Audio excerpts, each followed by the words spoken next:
Es hora de debatir y analizar los temas del día en la mesa ancha. Le quiero dar la bienvenida a Mateo Maya. Mateo, bienvenido. Hola, ¿cómo estás? A la mesa. Muchas gracias por la invitación.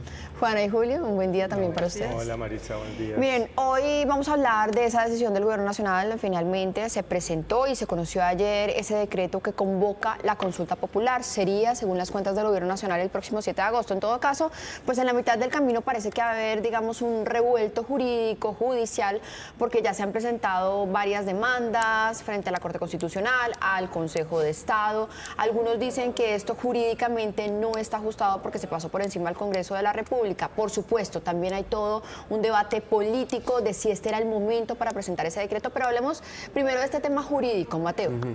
Bueno, lo que tú dices, hay muchos argumentos que dicen que esto es ilegal y obviamente lo es precisamente porque el proceso es que lo saque el Congreso y si no lo saca el Congreso pues no pasa. El Congreso se pronunció sobre el tema, dijo unas cosas y si digamos el gobierno de la República dice que esto fue una trampa, pues no es el gobierno el que dirima ese problema, sino el que lo que debe dirimir es la rama judicial, el Consejo de Estado, la Corte Constitucional. Entonces obviamente que es una manera ilegal de lo que está haciendo el gobierno y pues de nuevo es una concentración del poder y eso lo único que nos lleva es a más poder del Ejecutivo y por lo tanto acercándonos un poco a este peligro de lo que es la dictadura.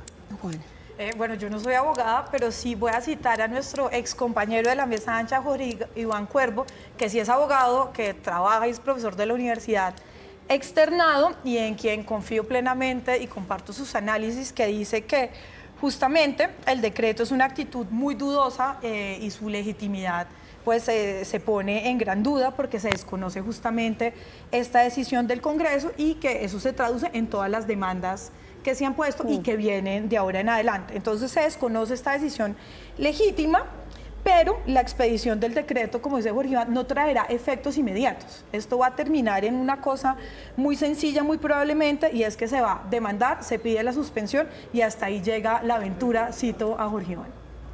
Sí, digamos que en todo caso, pase lo que pase, se rompe un principio, digamos, de buena fe que uno tiene en los gobernantes, ¿no? No es que sea necesario que al presidente lo paren. El sistema democrático no está diseñado para que el hombre más poderoso haya que pararlo sistemáticamente, porque eventualmente el sistema democrático se rompe, como ha pasado en América Latina, en gobiernos con el mismo signo ideológico y del mismo entorno político del pacto histórico. Gobiernos de extrema izquierda han logrado constituir dictaduras en Bolivia, en Venezuela, en Nicaragua, y han jugado a este mismo juego de un hombre fuerte tratando de romper las instituciones hasta que se rompen, hasta que no aguantan. Y este juego pues es muy peligroso para el futuro de Colombia. Se advirtió muchas veces que esas pulsiones autoritarias que tenía el pacto histórico en su seno eventualmente se iban a manifestar y se están manifestando, Maritza. Vamos a ver si aguantan las Cortes. ¿Por qué? Una de las teorías de Montealegre, que es sumamente peligrosa, es que la revisión de la Corte Constitucional es después de que se haya ejecutado la consulta popular. Todos sabemos que el propósito de la consulta popular no es de desarrollar la reforma laboral, eso es una excusa, entre otras cosas porque es casi imposible que se logre el quórum, el número de votos de esta consulta popular. El propósito es poder sacar al gobierno a hacer política, movilizar enormes recursos en medio de una crisis fiscal para hacer política electoral, para que el pacto histórico siga en el poder. Eso es una obviedad. Sí. Por lo tanto, pues el control posterior no tendría ningún sentido. Hablemos ahora sí de estos temas, de los temas políticos, porque pues como decía Juana, y eso está en los cálculos incluso del mismo gobierno nacional, del presidente de la República, que en algún momento dijo, bueno, esto va a terminar dirimiéndose vía tutela en la Corte Constitucional, porque si el mismo gobierno nacional sabe que la justicia va a tener que intervenir en esto, que seguramente va a tener muchos traspiés en el camino, ¿por qué lo hace en este momento político que muchos están leyendo como una inflexión para que el país pueda pasar la polarización, para ver si nos podemos juntar, así como lo hicimos ayer en Noticias RCN, juntando a candidatos de extremo a extremo? Mateo.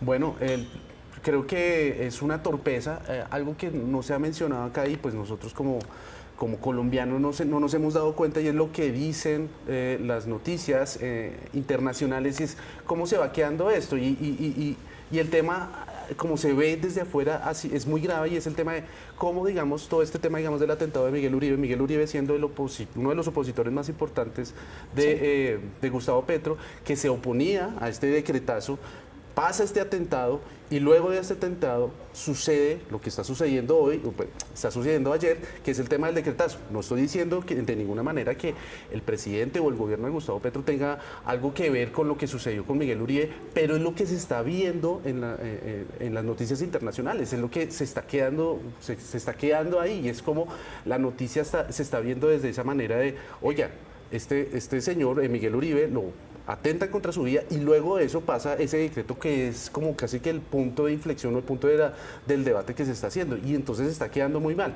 Es un tema de torpeza política, pero además de eso es lo que decía Julio, y también lo que decía Juana un poco, y es el tema, digamos, de esa concentración de poder y de esa destrucción de las instituciones que no le sirven al gobierno, y por lo tanto entonces simplemente la saca precisamente porque es el pueblo, o él representa al pueblo, y lo que diga el pueblo es lo que funciona, y las instituciones, pues si están en contra de eso, pues simplemente hay que sacarlas. Pero yo no veo ninguna institución destruida, ninguna institución inexistente en estos años de gobierno, todo lo contrario, creo que las Cortes sí han parado duro, creo que las Cortes además, por ejemplo, no han dejado que el presidente esté presente en las últimas posesiones de sus magistrados, creo que se ha mantenido y siguen existiendo, y eso es muy importante resaltarlo. Creo que el análisis no puede ser el análisis desmesurado justamente del discurso político, nos vamos a volver Venezuela, el miedo, el pánico, pues justamente en un momento en el que se está haciendo un llamado a la unión, a la mesura y a tener unos acuerdos fundamentales. Ahora, políticamente, ¿esto qué es? Esto es la precampaña. Vemos entonces un Congreso que también se radicaliza, en el que su campaña se vuelve, y nuestra campaña es, estamos contra Petro y no vamos a permitir que pase su reforma, no vamos a permitir el decreto, no vamos a permitir absolutamente nada. Y esta también es la forma de constituir el bloque antipetrista para las elecciones del 2026, que es totalmente válido, ¿no? O sea, el Congreso de la República, ¿qué hace? Política. Legisla a veces, pero en lo que se concentra es en hacer política. ¿Y qué están haciendo? Están haciendo justamente política. Entonces, esto lo que está haciendo es, por ejemplo, vemos a quien está liderando la reforma del Congreso es Angélica Lozano. Angélica Lozano, quien es su pareja, Claudia López, que está ya en precampaña presidencial también. Entonces, justamente los partidos políticos en este momento se están posicionando y jugando sus cartas para las elecciones del 2026 de nuestra campaña. Es el antipetrismo, y vamos a convertir a Petro en el 2026, y esta reforma, este decreto, todo lo que pasa, justamente es parte de esa campaña. Sí, pero en todo caso, pues, por encima de todo, el Congreso de la República, aunque está pasando por un momento muy difícil, porque ellos eran los compañeros de Miguel Uribe, decidieron sí tramitar la reforma laboral, y van a sacar una reforma laboral que va a mejorar las condiciones de los trabajadores, ¿o no? Claro, no hasta donde estaba esperando el presidente de la República. Pero lo que digo es, hay muchos sectores que están diciendo, listo, entonces cedemos, los gremios cedieron, los congresistas cedieron, pero el gobierno no está cediendo. Yo creo que empeora las condiciones de los trabajadores, pero al margen de eso, pensemos cómo se construye un régimen autoritario. En cualquiera de los ejemplos donde partidos similares al pacto histórico en América Latina han construido a lo largo de años regímenes autoritarios. No es como una cosa binaria, ¿no? Hoy estamos en democracia y al otro día estamos en dictadura. Eso no pasó en Venezuela. Lo que pasó en Venezuela, o en Nicaragua, o en Bolivia, que se está construyendo también una dictadura. O en El Salvador con Bukele, que es un dictador de derecha. O en El Salvador tenemos 4 dictaduras de extrema izquierda en América Latina, una dictadura formándose en Salvador, estoy de acuerdo, pero esto no es una cosa de un día para otro. A ver, es gradual que el Estado colombiano, por ejemplo, financia odiadores digitales que calumnian, insultan personas. Eso hace 4 años era impensable, y había instituciones para evitar eso. Hoy en día no existen.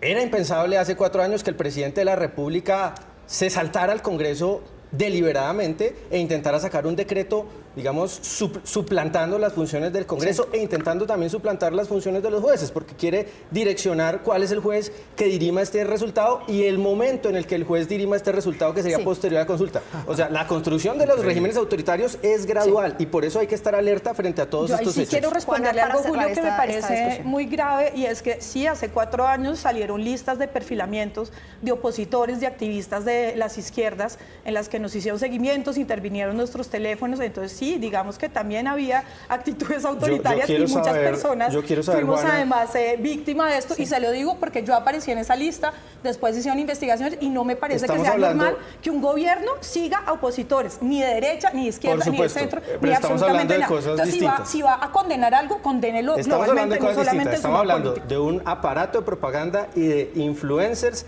explícitamente, no subrepticiamente como seguramente siempre ha ocurrido. Esto era el gobierno explícitamente mismo que hizo amenazando una lista. y desafiando a la oposición con Por recursos favor. públicos. Julio y Juana, se nos acabó el tiempo.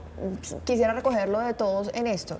Siento que sí hay de alguna forma, por supuesto, un intento del gobierno nacional de imponer su criterio, su visión, pero sí también siento que hay unas instituciones fuertes y hay un desconocimiento. Ahora, el presidente es el que tiene el poder, pero uno podría decir en todo esto, concluyendo que el presidente va adelante con esa consulta popular, pero que cada vez se está quedando más solo. Es que incluso en las últimas horas vimos el pronunciamiento de Roy Barreras, que se suponía que era el plan A ya en este momento del presidente de la República, diciendo que le estaba echando leña al fuego. Pero ahí voy a cerrar esa discusión. Mateo, Juana, Julio, muchísimas gracias.